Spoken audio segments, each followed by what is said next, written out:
किसी भवन का निर्माण करना या घर का निर्माण करना या फिर किसी और चीज को बनाना, किसी कारोबार को चलाना, किसी व्यापार को चलाना या फिर कुछ और काम भी क्यों ना हो, जब तक वह विवाद से दूर है तब तक बिल्कुल सरल है, बिल्कुल आसान है। लेकिन अगर वही काम विवाद में गिर जाती है और कानून के दायरे में चली जाती है तो उस काम को करना इतना आसान नहीं होता है। वो काम रुक भी जाता है, लंबी समय लग जाती है, कभी वो काम निष्फल भी हो जाती है क्योंकि काम में बाधाएं आ चुके हैं, अड़चन बन चुके हैं, काम रुक चुकी है क्योंकि कानूनी तौर से किसी ने उस पर रोक लगा दी है।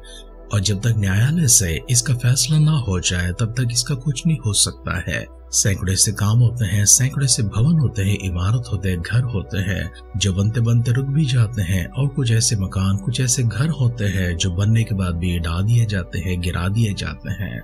मनुष्य के निवास के लिए अपने घर बनाना या फिर मनुष्य अपने हाथों से किसी चीज का निर्माण खुद के लिए करना, अपने समाज के लिए करना, अगर इतनी बाधाओं को लेकर आती है तो परमेश्वर के नाम पर ऐसे बनने वाले कोई मंदिर हो या फिर कोई जगह क्यों ना हो, वो अगर विवाद में फंस जाती है तो उससे निकलने के लिए, उससे पूरा होने के लिए कभी साल लग जाते हैं, कभी दशक लग जाते हैं, कभी शतक भी लग जाते हैं। कभी ऐसे विवादास्पद जगह है जो सहस्राब्दी भी ले चुके हैं लेकिन वो काम अभी तक पूरा नहीं हुआ है। मंदिर के निर्माण करने के लिए फारस का राजा खुसरो इस काम को अपनी जिम्मेदारी के रूप में लेते हैं क्योंकि परमेश्वर ने स्वयं फारस के राजा खुसरो को ये जिम्मेदारी दी थी कि वो यरूशलेम में जाकर परमेश्वर के भक्तों के लिए परमेश्वर की उपासना करने है तो उनके नाम पर एक मंदिर को बनाए जो पहले से बना हुआ था लेकिन ढा दिया गया था। राजा नबूकदनेस्सर ने उसे गिरा दिया था। इतने बड़े साम्राज्य के सम्राट खुसरो मंदिर के कामों को आगे तो बढ़ाता है लेकिन वो काम रुक जाती है। रुकावट कहाँ से आती है और क्यों होती है और कितना समय इसे लगता है? क्या राजा खुसरो इस काम को समापन की और अंजाम की ओर लेकर जाने के लिए सफल होते हैं या नहीं होते हैं? हमारे अध्ययन में हम आगे बढ़ने से पहले आइए अपने आप को परमेश्वर के हाथों में समर्पण करेंगे, सिरों को झुकाएंगे, आंखों को बंद करेंगे। छोटी सी प्रार्थना हम अपने निर्माण के लिए, हाथों से करने वाली हर काम के लिए अड़चने, बाधाएं, रुकावटें सभी दूर होकर बिना किसी समस्या के, संकट के, विपत्ति के, रुकावट के, अड़चन के हमारे सारे काम आगे बढ़ते चले जाए। पवित्र आत्मा की सहायता, अगुवाई हमारे पर होती रहे, परमेश्वर निरंतर हमारी मदद करते रहे और हम आगे बढ़ते रहे। इसलिए हम सब मिलकर एक मन होकर, एकजुट होकर छोटी सी प्रार्थना करेंगे। हम सबों के ऊपर अपने अनुग्रह को दिखाते हुए, अपनी सहायता पहुंचाते हुए, अपनी अगुवाई में अपने ही भुजबल के साथ हर काम को अंजाम तक पहुंचाने वाले हमारे स्वर्गीय, दयालु, अनुग्रहकारी, पराक्रमी, प्रेमी और महान पिता परमेश्वर, हम फिर से एक बार आपकी दुहाई देते हैं, आपकी स्तुति करते हैं, आपकी आराधना करते हैं, अपने आप को दीन और नम्र करते हुए वो आपके दिव्य सानिध्य में लेकर आते हैं। पिता परमेश्वर, आपके सिवा हमारा कोई नहीं है, इसलिए प्रभु जी हमारे सारे कामों में आपकी ही मदद के लिए हम दुआ करते हैं। आगे के समय प्रभु जी हमारे जीवन को बनाते रहिए, अपने वचन के माध्यम से प्रभु जी हमसे बातें करते रहिए। मंदिर के काम हो, हमारे घर की काम हो, कारोबार की हो, व्यापार की हो, व्यवसाय की हो, जिस किसी भी क्षेत्र में कोई भी निर्माण क्यों ना होती हो, कोई भी व्यवहार क्यों ना हो, परमेश्वर अपनी सहायता हम तक पहुंचाते हुए बिना किसी रुकावट के उन सबों को आगे बढ़ाने के लिए प्रार्थना करते हैं। हमारे सारे परिजनों को, आपके भक्तगणों को प्रभु जी आपके ही दिव्य सानिध्य में लेकर आते हैं। व्यक्तिगत तौर से पिता परमेश्वर एक एक जन को छूने के लिए अपने अनुग्रह से भरने, अपनी सहायता से भरने, अगुवाई से भरने, स्वर्गीय प्रभु जी प्रावधान परमेश्वर अपने भंडारों को खोलकर उन तक पहुंचाने के लिए, हर कमी कटी को दूर करने प्रभु जी सभी को खुशी और आराम से भरने के लिए, जीवन का सुख परमेश्वर उन सबको प्रदान करने के लिए आपसे नम्र प्रार्थना करते हैं। वचनों के माध्यम से प्रभु जी हमसे बातें कीजिए, अपने स्पर्श भी हमारे ऊपर लेकर आइए। अगुवाई में, अभिषेक में प्रभु जी हमें चलाते रहिए। सारी महिमा, गौरव, आदर, सम्मान आप प्राप्त कीजिए। हमारी दुआओं को सुनकर आपने देवोत्तरों के लिए धन्यवाद करते हुए हमारे उद्धारकर्ता, हमारे प्रभु यीशु मसीह के नाम से इस प्रार्थना को मांगते हैं। सुन और कबूल कर पिता। आमेन, आमेन, आमेन।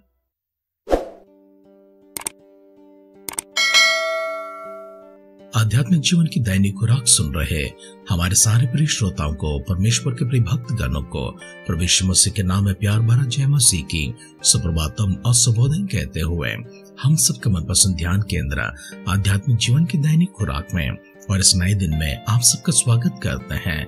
हमारी अध्ययन इज़रा ग्रंथ के 4 अध्याय में चल रही है और उसका पहला वचन से पढ़ते हुए हमारे ध्यान को आगे बढ़ाएंगे।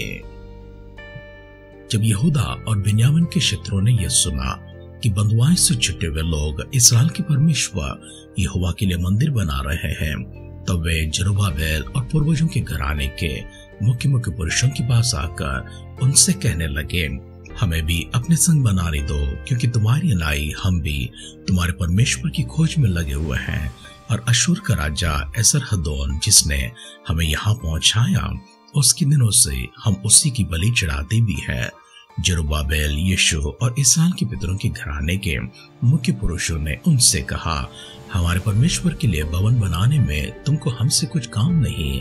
हम लोग एक संग मिलकर फारस के राजा खुसरो की आज्ञा के अनुसार इस्राएल के परमेश्वर यहोवा के लिए उसे बनाएंगे। तब उस देश के लोग यहूदियों के हाथ ढीला करने और उन्हें डराकर मंदिर बनाने में रुकावट डालने लगे। और फारस के राजा खुसरो के जीवन भर वरन फारस के राजा द्वारा के राज्य के समय तक उनके मनोरथ को निष्फल करने के लिए वकीलों को रुपया देते रहे। शेर्स के राज के पहले दिनों में उन्होंने यहूदा और यरूशलेम के निवासियों का दोष पत्र उससे लिख भेजा। फिर अर्थक्षेत्र के दिनों में बिशलाम, मिद्यात और ताबोर नाम और उसके सहचरियों ने फारस के राजा अर्थक्षेत्र को चिट्ठी लिखी, और चिट्ठी अरामी अक्षर में और अरामी भाषा में लिखी गई। अर्थात रहूम राजमंत्री और शिलसे मंत्री ने यरूशलेम के विरुद्ध राजा अर्थक्षेत्र को इस आशय की चिट्ठी लिखी।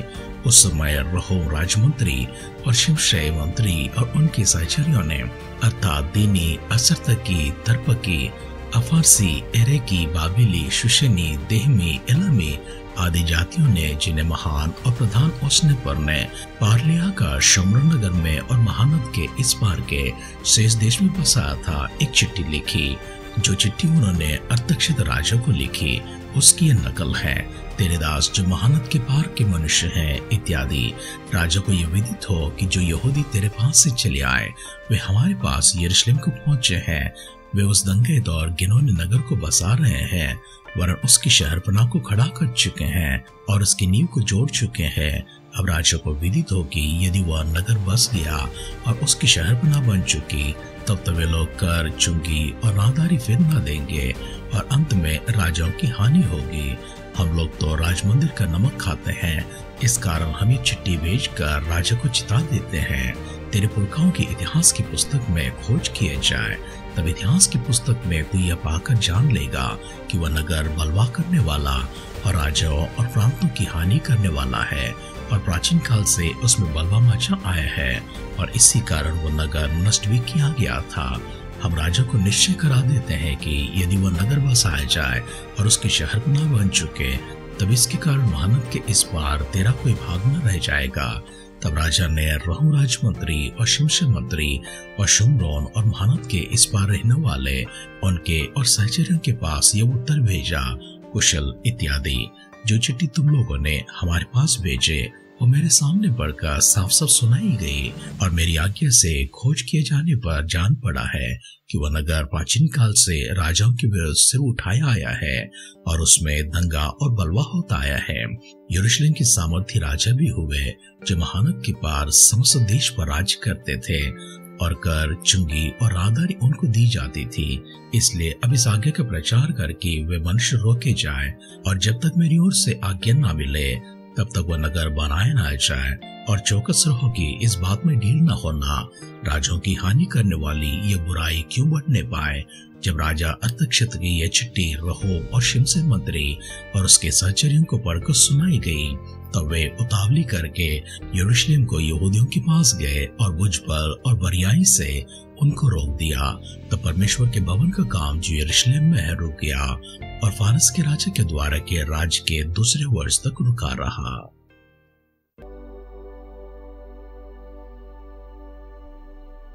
इज़रा ग्रंथ 4 अध्याय का पहला वचन से लेकर आखिरी वचन तक हमने पढ़कर सुना है। हमारे इस दिन में हम 2 राजाओं को देखते हैं, और हमारे इस दिन में हम यहूदियों को देखते हैं, और हमारे इस अध्ययन में यहूदियों के विरोधियों को देखते हैं। परमेश्वर के आदेश को प्राप्त कर राजा खुसरो मंदिर के निर्माण करने के लिए यहूदियों को दासत्व में से अर्थात बंधन में से छुड़ाते हैं। वे सब लोग अपने देश में यरूशलेम में पहुंच जाते हैं और परमेश्वर के मंदिर का काम करने के लिए 7 महीनों के बाद में नींव भी डालते हैं और आगे बढ़ते हैं। लेकिन जब यहूदा और बेन्यामीन के शत्रुओं ने यह सुना कि बंधुआई से छूटे हुए लोग इस्राएल के परमेश्वर यहोवा के लिए मंदिर बना रहे हैं, तब वे जरुब्बाबेल और पूर्वजों के घरानों के मुख्य पुरुषों के पास आकर उनसे इस तरह कहने लगे, हमें भी अपने संग इस मंदिर को बनाने दो, क्योंकि तुम्हारी नाई हम भी तुम्हारे परमेश्वर की खोज में लगे हुए हैं। और अश्शूर का राजा एर्सदोन जिसने हमें यहाँ पर पहुंचा है, उसके दिनों से हम उसी की बलि चढ़ाते आए हैं। जरुब्बाबेल ने और यूहन्ना ने और इस्राएल के सारे पितरों के घराने के मुख्य पुरुषों ने उनसे कहा, हमारे परमेश्वर के लिए भवन को बनाने का काम हम ही करेंगे, इसमें तुम्हारा कोई काम नहीं है। हम सब एक साथ होकर मिलकर फारस के राजा खुसरो की आज्ञा के अनुसार इस्राएल के परमेश्वर यहोवा के लिए इसे बनाएंगे। इस उत्तर को पाने के बाद वे लोग शांत न हुए, परंतु उस देश के लोग यहूदियों की हाथ ढीला करने और उन्हें डराकर मंदिर बनाने में रुकावट डालने लगे। और इससे पूरा करने के लिए उन्होंने फारस का राजा खुसरो के जीवन पर वरन फारस के राजा के पूर्ण दिनों तक वे प्रयास करते रहे, परंतु निष्फल रहे हैं। इस काम को रोकने के लिए उन्होंने विवाद में डालकर वकीलों को पैसा देकर इसे रोक रखा है। इसके बाद सम्राट फारस के राज्य की समय समाप्त हो जाती है और अतक्षत सिंहासन पर और राज्य पर अधिकार में आ जाता है। उसके पहले दिनों में यहूदियों ने यरूशलेम के निवासियों का दोष पत्र इस प्रकार से उसको लिख भेजा था और लिखते समय अरामी भाषा में उसे चिट्ठी लिखकर भेजी है। और उन्होंने यरूशलेम के विषय में आरोप लगाते हुए कहा, ये तो दंगे तो गिनौने नगर है जिसे वे बनाना चाहते हैं और इसके शहरपनाह को खड़ा कर चुके हैं, उसकी नींव भी डाल चुके हैं, उसे जोड़ चुके हैं। राजा अगर वे इस काम को कर दिए हैं तो कर नहीं चुकाएंगे, चुंगी नहीं देंगे, राहदारी फिर न देंगे और अंत में राजाओं की हानि हो जाएगी। हम लोग तो राज मंदिर का नमक खाते हैं और उचित नहीं है कि राजा का अनादर हमारे देखते देखते हो। इस कारण हम इस चिट्ठी को लिख भेजकर राजा को चिता देते हैं। चिट्ठी राजा के पास पहुंच जाती है और उसे पढ़कर सुनाया जाता है। राजा ने इसके उत्तर में वहां के मंत्रियों को इस तरह से लिख भेजा है कि जो चिट्ठी लिखकर मेरे पास पहुंचाई गई है उसे पढ़कर मुझे सुनाया गया है। मैंने उसे सुना है और इतना ही नहीं, तुम्हारी सलाह के अनुसार इतिहास के ग्रंथों को मैंने खोला है और इसके बारे में लिखा हुआ है कि यह दंगेत नगर है, कर नहीं चुकाते हैं, चुंगी नहीं देते हैं, बिरादारी नहीं देते हैं, वरन वे स्वयं इसे वसूल करते हैं। और यरूशलेम के राजा के कुछ राज्य तो देश देश में फैल चुके थे, उनके बारे में मैंने सुना है और इसलिए मैं आदेश देता हूँ कि जब तक मेरी यहाँ से फिर से तुम्हें आज्ञा न मिले तब तक इस मंदिर के कार्य को, शहरपनाह को बनाने कार्य को उसे रोक रखा जाए। राजा की यहाँ से चिट्ठी को प्राप्त करते ही मंत्रियों ने उतावली कर यरूशलेम को जाकर यहूदियों को भुजबल और बरियाई से उनको रोक दिया। तब परमेश्वर के भवन का काम जो यरूशलेम में है रुका रहा और फारस के राजा दारा के राज्य के दूसरे वर्ष तक रुका रहा। वचन सुन रहे प्रियजनों, 2 राजाओं को हमने देखा है। एक है फारस का राजा खुसरो जो परमेश्वर के भवन के कार्यों को आरंभ करता है। दूसरा है फारस का राजा अरतक्षत जो इसी काम को रोके रखता है। और तीसरा है फारस का राजा दारा जिसके दूसरे वर्ष के समय तक ये काम रुका रहता है। ये काम किस प्रकार से आगे बढ़ती है? क्या परमेश्वर अपने भुजबल को दिखाएंगे या फिर राजाओं के, सम्राटों के भुजबल के सामने परमेश्वर कुछ नहीं करेंगे, खामोश बैठे रहेंगे? मंदिर कैसे आगे बढ़ती है, क्या होती है, यरूशलेम का निर्माण क्या होता है और क्या करते हैं, हमारे कल के ध्यान में देखेंगे। लेकिन आज के ध्यान को हम लोग इस प्रकार से समाप्त करेंगे। भले काम छोटी हो बड़ी हो, इसमें परमेश्वर की पूर्ण सहायता की आवश्यकता है। यरूशलेम के यहूदा के निवासी अर्थात इस्राएल की संतान परमेश्वर को छोड़कर, त्याग कर, उन्हें ठुकराकर व्यर्थ देवताओं की मूर्तों की आराधना करने, उपासना करने, उनके सामने दंडवत करने, बलि चढ़ाने के लिए अपने आप को समर्पण किए थे और परमेश्वर को पूरी तरह से दूर कर दिए थे। यही कारण है कि वे बंधुआई में गए हैं। 70 वर्षों की बंधुआई के बाद परमेश्वर अपनी अनुग्रह, अपनी कृपा दिखाकर उन्हें क्षमा करके वापस रिहा कर यरूशलेम में पहुंचाते हैं। लेकिन यहूदी अभी भी अपने आप को शुद्ध नहीं किया है। परमेश्वर की जिस इच्छा की, जिस योजना के अनुसार उन्हें चलना चाहिए उस प्रकार से वे चल नहीं पाए हैं। इसलिए पवित्र मंदिर का काम आगे नहीं बढ़ता है। इन वचनों से हमें सबक सीखना है। हम कैसे भी क्यों ना हो, कुछ भी क्यों ना करें, लेकिन हमें पवित्र रहना बिल्कुल आवश्यक होता है। पवित्रता के बगैर कोई परमेश्वर को देख नहीं पाते हैं। अगर आप चाहते हैं कि परमेश्वर को देखें तो अपने आप को शुद्ध करें। शुद्ध मन परमेश्वर को दिखा सकती है। पवित्रता परमेश्वर के पास लेकर जा सकती है। सिरों को झुकाएंगे, आंखों को बंद करेंगे, छोटी सी प्रार्थना करेंगे।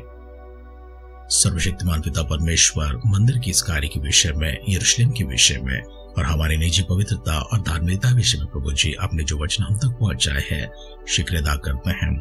अपने आप को परमेश्वर हम शुद्ध करें, पवित्र करें, आपके लिए योग्य और सच्चा ठहरा सके। इसके लिए प्रभु फिर से एक बार हमें क्षमा कर दीजिए। पवित्र आत्मा का अभिषेक में, अगुवाई में हमें चलाकर प्रभु यीशु मसीह के लहू में प्रभु जी हमें पूरी तरह से धोकर शुद्ध करने के लिए प्रार्थना करते हैं। प्रभु यीशु मसीह के बादलों के आगमन का विलंब होगी और सुबह फिर से एक बार हम मिलकर आपकी स्तुति करने, आराधना करने, हम सबों को सजों की भाग्यवानों की संख्या में संभाले रखे। अगर ऐसा न तो प्रभु के राज में हम सबको शामिल करने के लिए दुआ करते हैं। प्रार्थना पिता परमेश्वर अपने सुनकर दे उत्तर के लिए धन्यवाद करते हुए हमारे उद्धारकर्ता हमारे प्रभु यीशु मसीह के नाम से इस प्रार्थना को मांगते हैं। सुनर कबूल कर पिता। आमेन, आमेन, आमेन। पवित्र राहों को अपनाकर आप निरंतर चलते रहे। पवित्र परमेश्वर निरंतर अपनी सहायता और अगुवाई आपके ऊपर रखे। पवित्र आत्मा का अभिषेक भरपूरी से हमेशा आपके ऊपर होती रहे। हमारी सी दुआ और कामना के साथ आज की ध्यान पर समाप्त करते हैं। आप सुनते रहिए, सुनाते रहिए आध्यात्मिक जीवन की दैनिक खुराक। कल फिर मिलेंगे। अपना ख्याल रखिए, अपनों का ख्याल रखिए, दूसरों का भी ख्याल रखिए। God bless you.